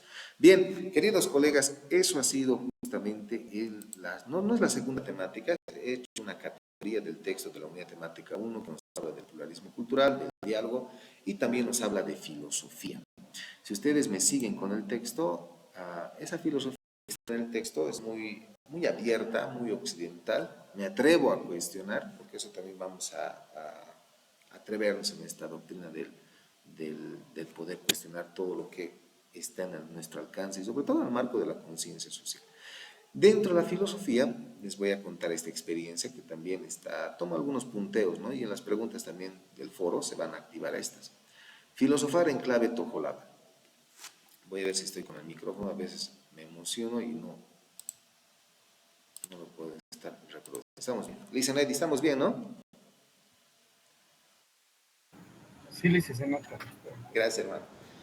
Bueno, ¿qué es filosofar en clave tojolabal? ¿Qué es tojolabal y quién es Karl Ender Kops? Eso les había dicho. Es un investigador que ha estudiado bastantes culturas en México y una de estas, sobre todo la que devela y desnuda, es la cultura tojolabal. Y filosofía no significa repetir palabras de autores en base a su experiencia vivida, es decir, dejar una frase, ¿no ve? No, sino filosofar significa reencontrarnos. Y eso es lo que ha hecho esta cultura, como muchas culturas en Bolivia que aún no se han podido escribir, pero están diseñadas y tejidas en sus prácticas colectivas. Por ejemplo, Carlos Enercop nos habla, problematizar el nosotros como se hizo con el yo. A ver, cuando vamos a clases, ¿quién sabe cuánto es la mitad de 50? Yo, dice, ¿no? El estudiante. El estudiante se ha individualizado. Qué interesante que sería que quienes sabemos cuál es la mitad de 50, la respuesta sería nosotros, ¿no? Entonces, esa es la lucha que tenemos que hacer actualmente en las universidades, en las escuelas correspondientemente, bajo esta filosofía del nosotros. Pero para nosotros también tiene un significado. A ver, quienes han dicho y trabajan en contextos quechuas, ¿cómo lo identificamos en nosotros en nuestros contextos ya establecidos? ¿Con el ñoca o con el ñocanchis? Con el ñocanchis, pues la filosofía del ñocanchis, nosotros vamos a generar esa filosofía del conocer. No hay tú, no hay él, no hay ella, somos nosotros. Y eso es lo que ha hecho esta cultura tojolabal a lo largo de su constitución cultural. El filosofar a lo griego no significa involucrarnos en el nosotros, ¿no? Que de manera diferente se ha conformado el filosofar occidental. Tiene que reconocer que hay muchas maneras de ser amigo de la sabiduría y eso es lo que nosotros pretendemos desde inclusive el fundamento filosófico del vivir bien que establece el modelo educativo sociocomunitario productivo. Y a partir de ese fundamento filosófico también nacen los 25 postulados del saber vivir bien, ¿no? Saber tomar, saber comer, saber bailar, saber reír, saber ganar, saber invertir, varias cosas, son 25 postulados. Pero seguimos en esta filosofía del nosotros, que también debe tener la escuela, ¿no? El nosotros representa un conjunto que integra un todo orgánico en un número de miembros determinado. ¿Sí? Aquí nos habla de esta perspectiva. Voz, dice, ¿no? La voz nosótrica, como una teoría, ¿ya? ¿No? Para que nos entiendan, por ejemplo, la cultura occidental, ¿no? No vamos a cambiar el nosotros, para que nos entiendan. Voz nosótrica. Y esta voz nosótrica tiene que ver con el habla de todos los individuos dentro de este sector. Desde la misma escuela, a Carlos Lenescopsi decía, ¿no? En su libro, en la cultura tojolabal existe una pedagogía sin pedagogía. A ver, ¿qué será pues eso en la cultura tojolabal? Pedagogía sin pedagogía. Interesante, ¿no? ¿Y qué hacemos nosotros en nuestra educación cotidiana? Pedagogía más pedagogía. Pero nosotros también cuestiona, ¿no? Sobre el yo. No lo negamos ni lo borramos, dice, ¿no? Reconocemos que hay el yo. Sobre el yo no lo negamos ni lo borramos, pero el yo mismo, que el tú, solo existen gracias a la existencia del nosotros. Y es verdad. Existe ella, existe él, existes tú, existen ellos y conformamos el nosotros. Y nosotros son oportunidades colectivas. Queridos docentes, es bueno siempre ver la perspectiva, así como han hecho los chinos en su entorno cultural, ¿no? De quiénes estaban rodeados, de quién hay que cuidarnos, ¿no? En algún momento también ya Moreno Cantinflas ya había indicado qué está pasando en sus películas. En Bolivia, la mejor forma de generar nuestras soberanías es estableciendo un recinto militar en nuestras fronteras. Bueno, eso es lo que siempre se ha dicho, custodiamos y está en el reglamento y normativa del Ejército Nacional. Pero la mejor forma de tener a nuestras fronteras vivas es consolidar nuestra soberanía con estudiantes, con escuelas, con centros urbanos, y eso es lo que se ha potenciado y se ha querido hacer. Sin embargo, nosotros también da la oportunidad de coexistir, de involucrarnos, de ser parte de aquello. Y en algún momento, cuando llegaron, ¿no? Los españoles acá América, bueno, a la Via Yala, esa concepción del ya ha existido demasiada filosofía de nosotros, ¿no? Porque no ha habido, digamos, un respeto cultural, porque desde ahí han nacido nuestras denominadas y entre comillas, y muy cuestionadas castas culturales, castas sociales, una pirámide, ¿no? Una pirámide social, no. Entonces, ¿y cómo lo ha hecho, por ejemplo, Inglaterra cuando ya empezó con sus colonias? Primero, área de reserva y protección de los indígenas. Muchos indígenas, los mapaches, todos aquellos, se fueron a las montañas, áreas de reservas, pueblos protegidos, ¿no? Hasta la misma religión, a ver, cuestiones si la religión católica está en Estados Unidos. No, entonces, ¿cómo Inglaterra entró a esos escenarios de colonización? A partir de nosotros, y es por eso que es una potencia. Pero cuando entramos bajo la filosofía del yo en un escenario de dominio, ese es el resultado en el cual Latinoamérica está presente actualmente, desde la esfera social, desde la esfera política, cultural, económica y todo aquello. Pero también nos habla Guillermo Humboldt, que aporta a esta experiencia vivida de Karl Lenderkops, indica su idioma en su espíritu, lo que les había dicho yo hace rato, ¿no? Y su espíritu, su idioma, y que no se puede exagerar las identidades de los dos. O sea, dentro del idioma está el espíritu y del espíritu está el idioma. Y eso es lo que nosotros ya en el modelo, en la ley 070, se ha tratado de revalorizar la L1, la L2, la lengua materna, la lengua castellana y la lengua extranjera, ¿no? Donde salen fenómenos de sobreposición lingüística, de que una domina a la otra es acallecida, solamente se habla cuando tiene que haber, hay una divergencia lingüística, los estudiantes hablan de con términos que asume la cultura quechua aymara, pero con el castellano. Pero eso también ha generado esto, ¿no? Del no respeto a nuestra propia cultura, del nosotros. Y es lo que yo decía hace un instante, el profesor cuando va a Beni a trabajar de La Paz, ahí va a encontrar otro tipo de lengua correspondientemente, ¿no? Pero lo importante es respetar. Manifiesto del alma de los pueblos, camino hacia la realidad pensada y vivida. Bueno, eso también nosotros lo hemos llevado. En el oriente el camino sin mal, el paitití. Pero también esta lengua nos habla de una terminología que muchos pueblos también lo manejan, ¿no? Significa nosotros en el idioma Tetzal el tic, ¿no? Palabra que tiene lugar en la realidad material de los pueblos, tic. Palabra que tiene lugar en la realidad material de los pueblos. Nosotros también tenemos palabras que están involucradas con sentimientos colectivos que deben ya ser develadas, nutridas y potencializadas. Sin embargo, esta filosofía del saber tojolabal, de cómo se ha ido construyendo hasta en las escuelas, ha empezado a construirse bajo esos fundamentos. Nosotros comprendemos la realidad a partir de nuestra pluralidad. Obviamente, el luchar con el individualismo es una lucha desde los pueblos que históricamente han estado oprimidos, desde los mismos autores, como por ejemplo en Bolivia nomás, el mismo Fausto Reinaga, con su libro de la tesis india, tesis amáutica para los que son de allá, ¿no? La revolución india, donde no quería, pues, donde devela ahí, ¿no? Las dos Bolivias, él dice claramente, ¿no? Su identidad es en su lengua.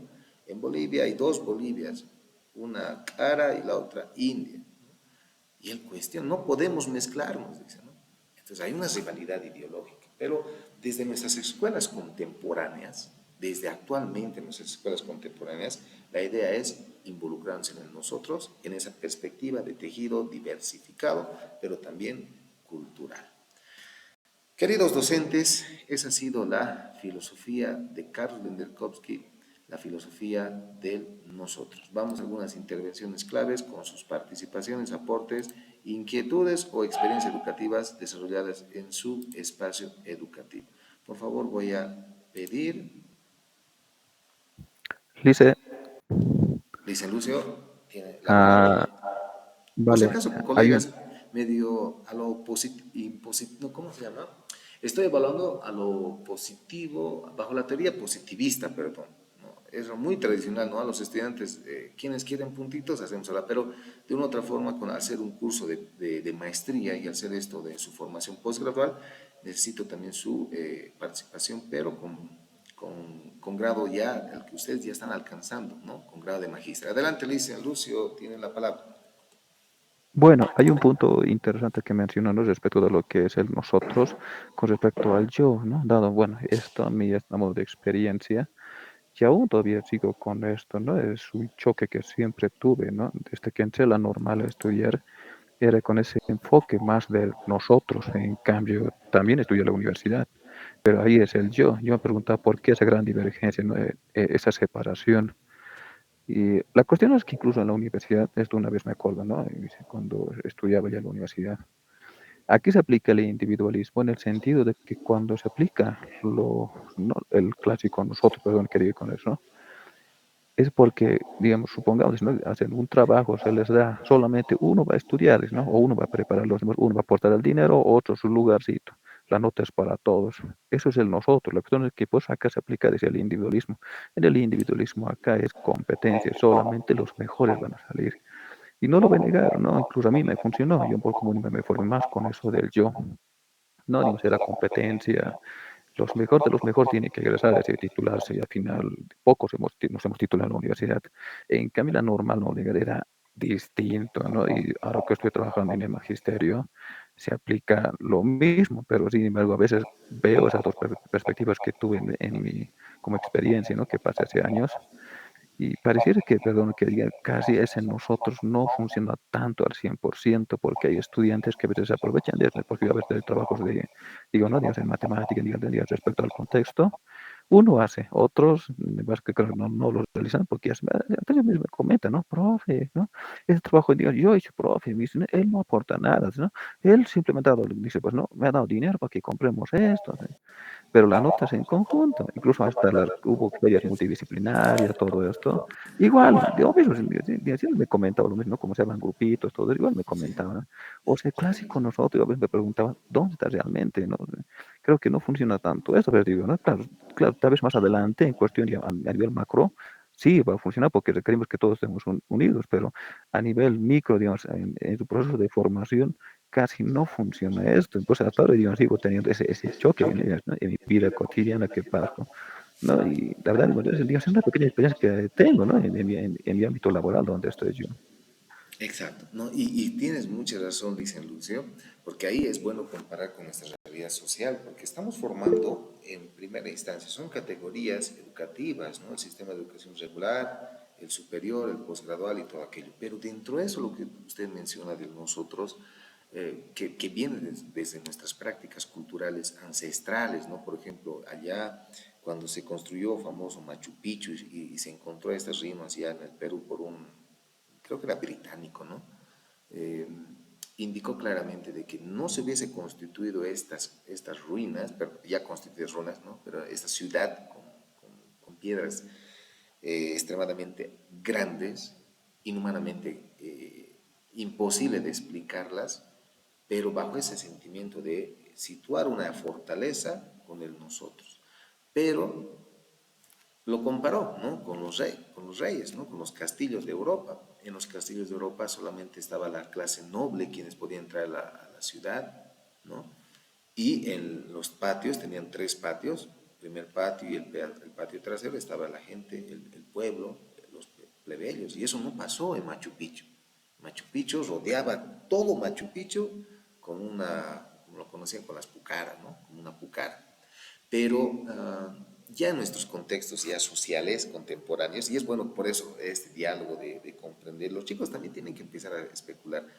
Entró la fiebre en la década de los 90, a ver si alguien me corrige, con los condominios, por ejemplo, ¿no? En la ciudad de La Paz. Todo era condominio, por seguridad, ¿no? Ah, nos vamos a reunir todos, vamos a poner un gendarme, un guerrero, vamos a poner en la puerta, nadie nos va a tocar y bueno, vamos a estar los 16 viviendo en un condominio. Bueno, peleas total. Evoluciona la sociedad, no, ahora departamentos, hay que individualizarlos, ¿no? Entonces, estimados docentes, eso es lo que nos permite este módulo correspondientemente, el de comprender, si bien la teoría del nosotros es romántica, sin embargo, poder accionar desde el espacio educativo, que de una u otra forma complete, ¿no? Si actualmente no estaríamos hablando de esta filosofía del nosotros, los protocolos de convivencia pacífica y armónica están realmente activados, ¿no? El 2015 saca un paseño, no sé si alguien le conoce a este pajarito Mellericona, sobre radiografía escolar, violencia escolar en la ciudad de Lata. O sea, sacado un libro denominado Radiografía Escolar, que dice, esta es la escuela, un escenario vulnerable de violencia. Les hablo del 2015, ¿no? Y si lo buscan en internet, su texto está colgado y ahí tiene algunas test de evaluación cómo identificar signos de violencia. Pero eso no es en nosotros. ¿En qué momento nos hemos desestructurado, nos hemos perdido el camino? Pero ahora la idea es, en ese camino, volver a construir. ¿Alguien tenía la palabra? Licen alzó la palabra. Una última intervención, dicen, ahí está. Dicen Anastasio, tiene la palabra. Sí, buenas noches, licenciado. Buenas noches, ¿Cómo está ahí? colegas. Justamente quería complementar al colega que se antecedió, licenciado Lucio. Justamente esta experiencia vivida es, evidentemente sí ocurre. Por ejemplo, yo,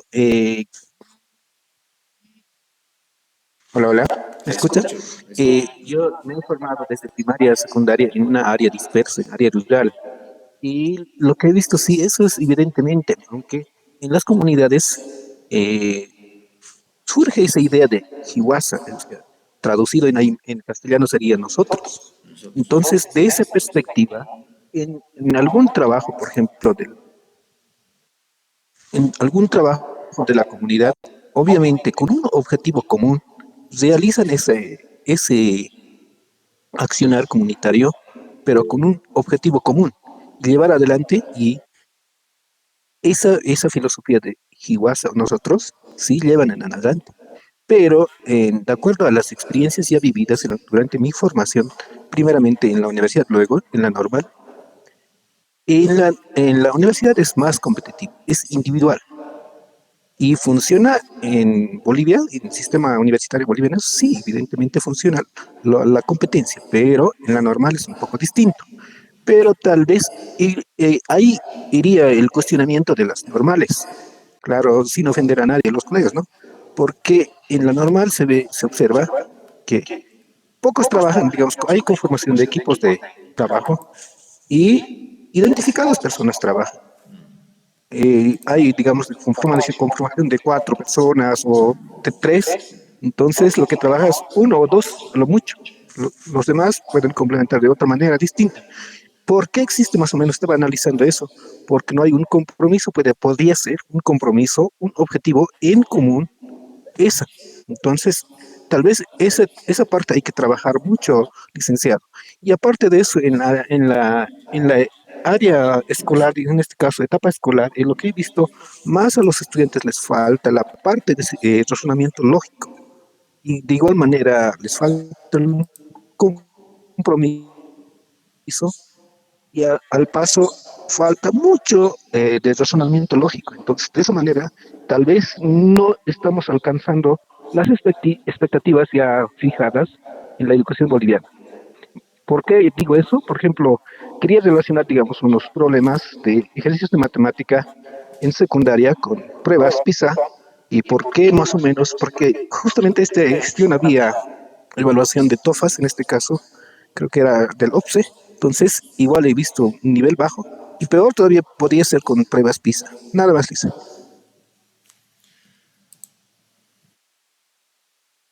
No, excelente. Bueno, tres cosas voy a mencionar de lo que usted ha mencionado. Estaba sistematizando mis apuntes, querido colega. Primero, el tema de esto de nosotros en las prácticas. Me habló de las SFENs, ¿no? Mire, qué interesante es cuando generamos los grupos de trabajo, pero ahí también tiene que haber una planificación muy responsable de quienes damos cátedra, ¿no? Si vamos a conformar ese equipo de nosotros, tenemos que establecer dentro de ese equipo de nosotros roles, ¿no?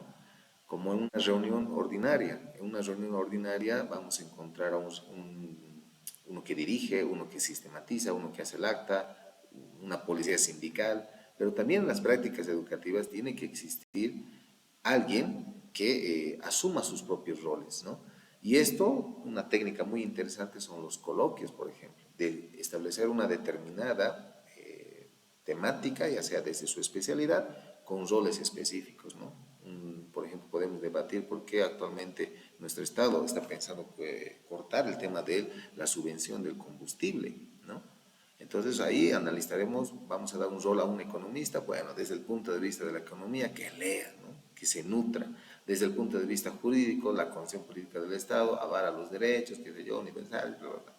¿No? Desde el punto de vista sociológico, cuáles van a ser los efectos correspondientemente, y desde el otro inclusive hasta religioso. Entonces, qué importante es cuando en la filosofía del nosotros encontramos los roles específicos, y esto pasa en el aula. El segundo aspecto que debemos comprender, esta filosofía del nosotros, si bien recoge las experiencias ambiguas de nuestros pueblos ya estructurados en nuestros contextos, también se han legitimado en la parte normativa. ¿Por qué? Porque si ustedes van a instituciones, sobre todo bancos, donde dan crédito, qué sé yo, van a encontrar una sociedad con SA, sociedad anónima. No los conocemos, pero bueno, se pueden hacer pepa con nuestro dinero, ¿no? Vulgarmente hablando.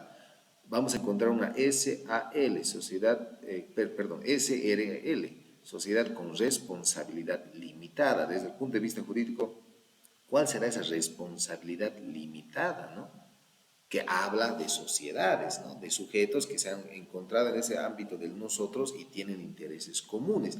Eso es la filosofía, eso es lo que nos da a entender la filosofía del nosotros. Obviamente que se ha disparado esto de las sociedades anónimas, esto de las sociedades con responsabilidad limitada, y alguien dijo que también es economista y todo eso, conoce, nos puede también explicar. Sin embargo, la idea de nosotros es partir desde una pureza colectiva social, libre de cualquier maldad. Alguien decía, los estudiantes son las personas y sujetos sociales no contaminados, ¿no? ¿Qué nos querrá decir eso, por ejemplo? Los niños y las niñas son los sujetos no contaminados. Y alguien decía, ¿qué pasaría si nos comportamos la sociedad como las niñas y los niños? Terrible. O quizás bueno, no sabemos. Ahora, en el tema de las fojas, lo que indica usted es el pensamiento lógico matemático. Hubo una discrepancia, ¿no? Y espero que también eso nos vayamos con una tarea de poder ahondar más el conocimiento. ¿Qué diferencia está entre el pensamiento lógico matemático y el razonamiento lógico matemático? ¿Qué es lo que realmente queremos como sociedad? ¿Cuál se adecua más a nuestras exigencias sociales? ¿El pensamiento matemático o el razonamiento matemático? ¿No? Ahí yo le vuelvo a devolver la pregunta, estimado colega, por favor. ¿Qué es lo que busca nuestro Estado? ¿El pensamiento o el razonamiento? ¿O es lo mismo?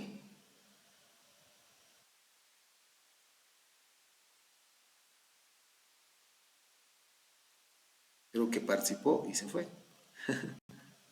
A ver, dicen Weimar Zavala.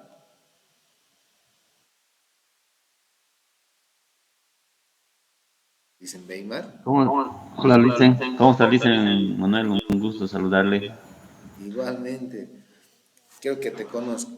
Dicen Weimar, a ver, haznos comprender, por favor, de tu especialidad, ¿qué es lo que realmente quiere nuestra sociedad como tal? ¿El pensamiento o el razonamiento? ¿O es lo mismo? Desde mi punto de vista, no, Licen. Por ejemplo, yo, según mi perspectiva de pensamiento, es, o sea, poder trabajar la matemática desde ya las propiedades, los conceptos ya definidos. Ya poder analizar, razonar, o sea, desde ya la matemática hecha, ¿no? En cambio, el razonamiento es diferente al pensamiento. O sea, es lo que te lleva a razonar de otra manera, a buscar patrones. Es que eso mayormente nosotros nos dedicamos a matemáticos, a buscar ¿Cuál patrones. necesita nuestra sociedad? ¿Por cuál nosotros nos inclinamos? Mm, yo lo considero los dos, dicen. Los dos tendríamos que llevarlo al mismo tiempo.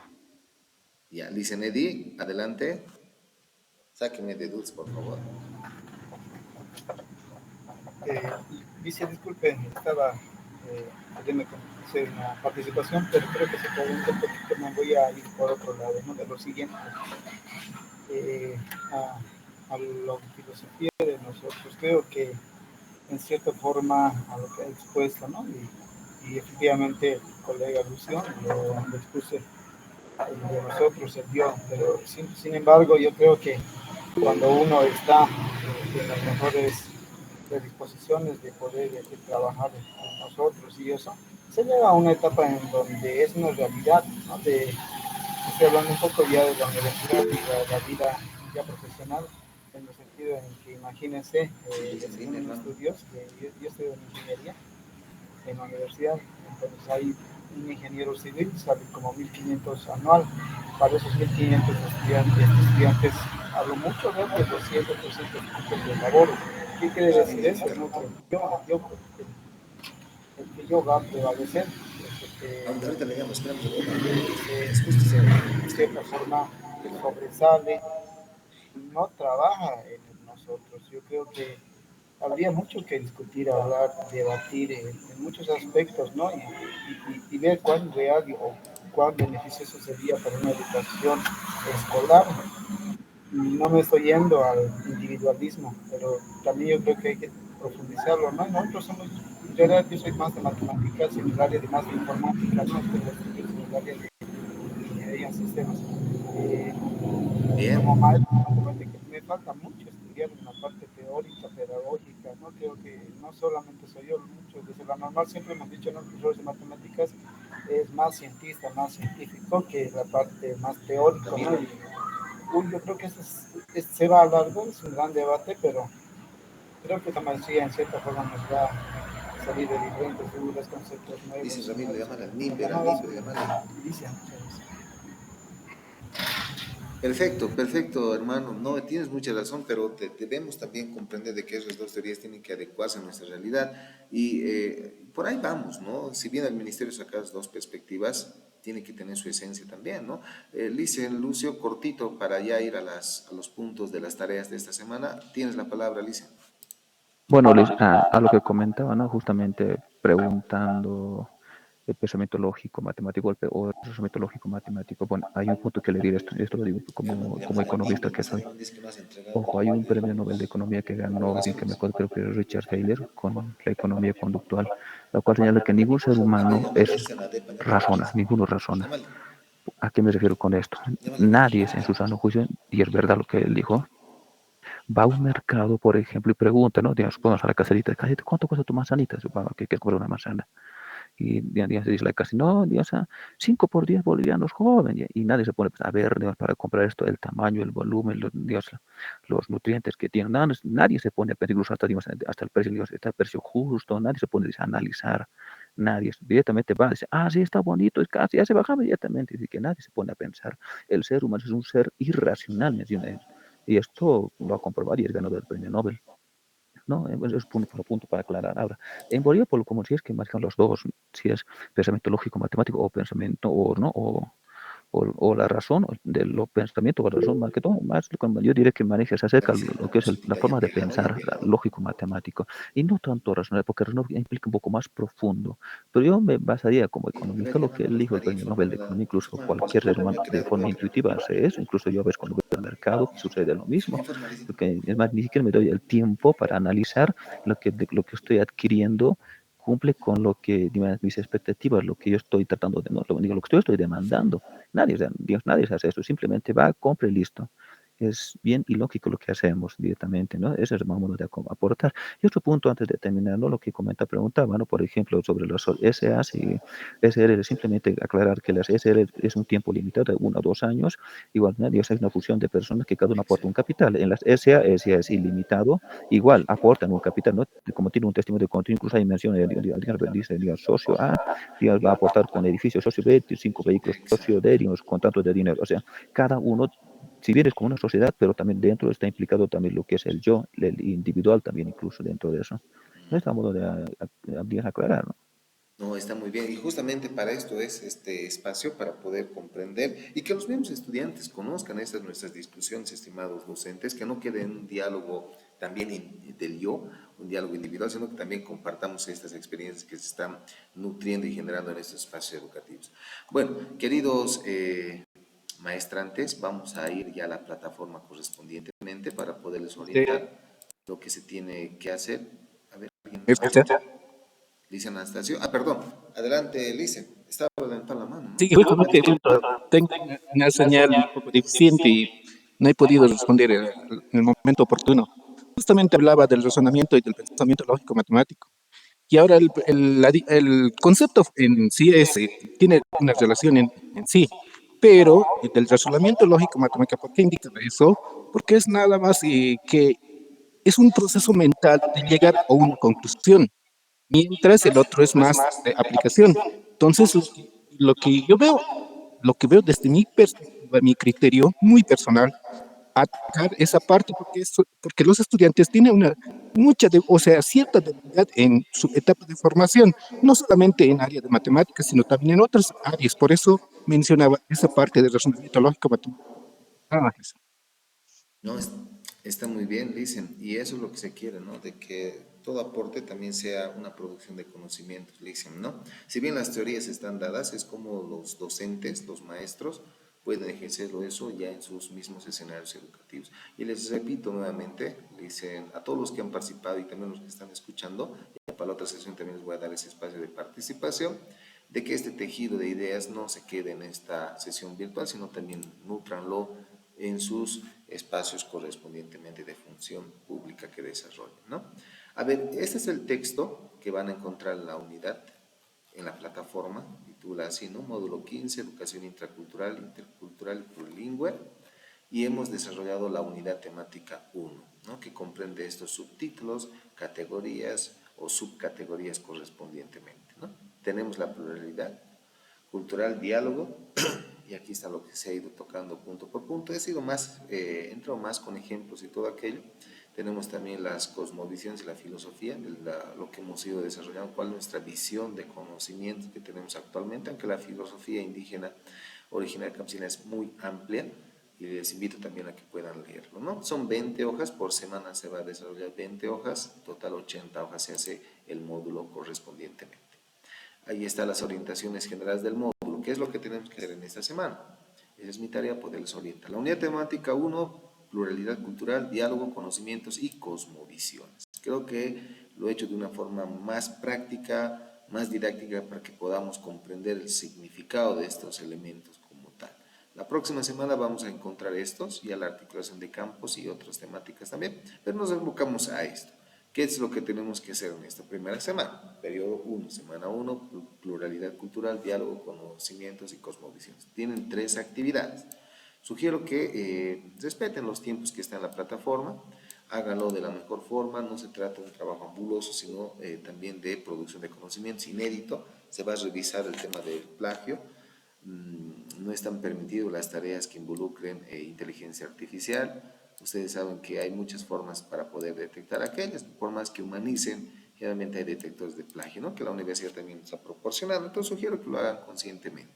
La primera actividad es la elaboración de un texto de análisis, que son simplemente 3 párrafos, cada párrafo es de 10 filas, o líneas, perdón, correspondientemente, estaríamos hablando entre una hoja. Y ahí en la parte vamos a encontrar, en las consignas generales del módulo, vamos a encontrar qué es lo que tienen que hacer. Luego tienen que elaborar un mapa mental conceptual y el foro académico. Vamos a las orientaciones más específicas, nos pide acá lo siguiente. A ver, ¿dónde está? Aquí está.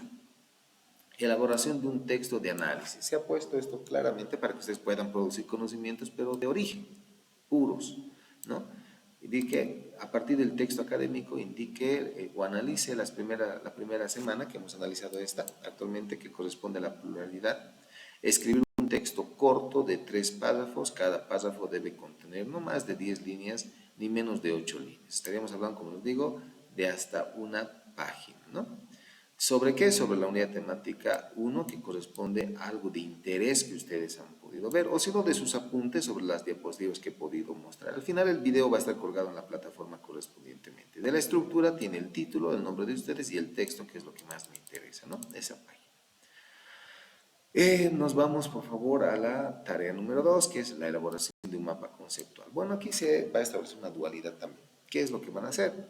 A partir del texto académico de la unidad temática 1, además, consultando otras fuentes de información, les he dado distintos autores, creo que he hablado más de 8 autores, pueden sustraer algunas ideas de interés personal y estas lo desarrollan en un mapa conceptual. ¿No? La idea no es simplemente sacar del texto académico el mapa conceptual comúnmente, ¿no? Pueden fundamentarlo, nutrirlo o establecer otras que se vinculen con esta unidad temática, como dice acá, ¿no? Elegir un tema de interés o elaborar el mapa conceptual expresado en su interrelación con otras ideas generales, ¿no?